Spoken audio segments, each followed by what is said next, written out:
यहाँ पर थे कि इस वाली शीट के अंदर जब नेक्स्ट ऑटोमेटेड काम शुरू इस तरह होता है कि वी लुकअप, सबसे पहले वी लुकअप जो है वो हमारी ये जो जीएल पड़ा हुआ है इसको जाके मैपिंग के अंदर ढूंढता है। मैपिंग मैंने आपको बताया कि मेरी एक मैपिंग बनी हुई है, वो ये है। इस मैपिंग के अंदर वो ढूंढ लेता है कि इस depreciation land, other land, building, depreciation machinery के अगेंस्ट पे सिर्फ और सिर्फ क्या लेकर आना है, डेप्रिसिएशन एक्सपेंस लेकर आना है। तो ये आप देख रहे होंगे कि ये क्या कर रहा है, सारे इन डेप्रिसिएशंस के मुख्तलिफ नामों के अगेंस्ट पर सिर्फ डेप्रिसिएशन एक्सपेंस हमें रिटर्न कर देता है, क्योंकि हमारी रिक्वायरमेंट है इसी तरह कि हमें हर ये अलग अलग नहीं चाहिए। ठीक है, तो मैं अभी आपको शीट उसी तरह समझा रहा हूँ जिस तरह की ये शीट बनी हुई है। ठीक है, इसके बाद डेप्रिसिएशन अदर एक्सपेंस के अगेंस्ट पर ये अदर एक्सपेंस ही लेकर आया। मैपिंग सिर्फ और सिर्फ डेप्रिसिएशन और सैलरीज वगैरह के ऊपर हुई है। ठीक है, उसके बाद ये शीट ये कर रही होती है कि इससे नीचे का एक डाटा जनरेट खुद ब खुद हो रहा है।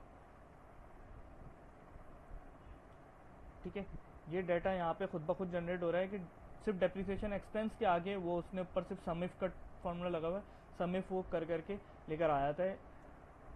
तो यहाँ पर जितने भी हमारी कंपनीज में जीएल खुले हुए हैं वो सारे जीएल हम यहाँ पे कॉपी पेस्ट करे हुए हैं यहाँ पे हमने। ठीक है, उनके अगेंस्ट पे ये सारा का सारा डाटा नीचे सम इफ के थ्रू लेकर आ जाता है, जिसका टोटल से टोटल हमारा नीचे टाई हो रहा होता है। ये टोटल से टोटल हमारा टाई हो रहा होता है। ठीक है, अब असल काम, फिर दूसरा काम यहाँ से शुरू होता है कि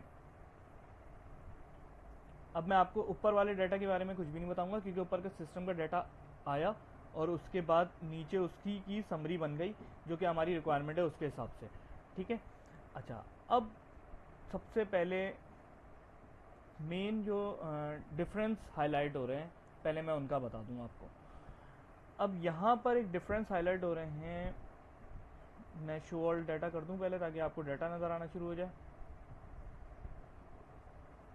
ठीक है, अब सबसे पहला डिफरेंस हमारा एक ये करंट मंथ और प्रीवियस मंथ। उस शीट में भी आपने देखा होगा कि हमें करंट वर्सेस प्रीवियस और वाईटीडी वर्सेस बजट ही करना है। ठीक है, तो अब यहाँ पर हमारा एक डिफरेंस हाईलाइट हो जाता है जिसको सिर्फ माइनस का फॉर्मूला लगाया हुआ है कि प्रीवियस मंथ में से करंट मंथ माइनस करके जो भी अमाउंट आ रही हो वो यहाँ लेकर आ जाओ। इसी तरह वाईटीडी के ऊपर वाईटीडी और बजट का डिफरेंस यहाँ पर कैलकुलेट हो जाता है। उसके आगे मैंने एक फॉर्मूला लगाया हुआ है कि अगर ये difference current versus previous month का डिफरेंस हमारा जो भी है उस एबीएस का एब्सोल्यूट कराए ताकि ये प्लस माइनस को भी प्लस कर दे, ये एब्सोल्यूट जो है वो प्लस को भी माइनस कर देता है, क्योंकि मैंने वहाँ पर सिर्फ एक कंडीशन लिखी हुई है एमटीडी लिमिट के ऊपर। अब मैं आपको ये बता दूं एमटीडी लिमिट क्या है। एमटीडी लिमिट मैं यहाँ पर लिखता हूँ। ठीक है, यहाँ पर मैं जो कुछ भी लिखूंगा मेरी सारी की सारी पीछे की कैलकुलेशन जो है वो इस बेसिस के ऊपर होना शुरू हो जाएंगी। ठीक है, एमटीडी वर्सेस प्रीवियस मैंने 1 मिलियन लिखा हुआ है तो 1 मिलियन के हिसाब से कमेंट्स जनरेट होंगे। अगर मैं वहाँ पे 5 लाख लिख दूंगा तो 5 लाख के हिसाब से कमेंट्स जनरेट होना शुरू हो जाएंगे। अगर मैं यहाँ पर 1 लाख लिख दूंगा तो 1 लाख के हिसाब से कमेंट्स जनरेट होना शुरू हो जाएंगे। ठीक है, अच्छा, अब इसी तरह अगले उसमें मैंने ये फॉर्मूला लिखा है कि अगर मेरा डिफरेंस, ये वाला डिफरेंस जो कि एक्चुअल वर्सेस बजट था, बड़ा हो 0 से और एबीएस बजट लिमिट, ये फार्मूला आप देख लें। बजट लिमिट हमने यहाँ पर बजट लिमिट का एक अलग से वो दिया हुआ है। बजट लिमिट, ये बजट लिमिट है, ये एमटीडी वर्सेस प्रीवियस मंथ है और ये मतलब month to date versus previous है और ये वाईटीडी वर्सेस बजट है। ठीक है, ये हमारा अगर बड़ा हो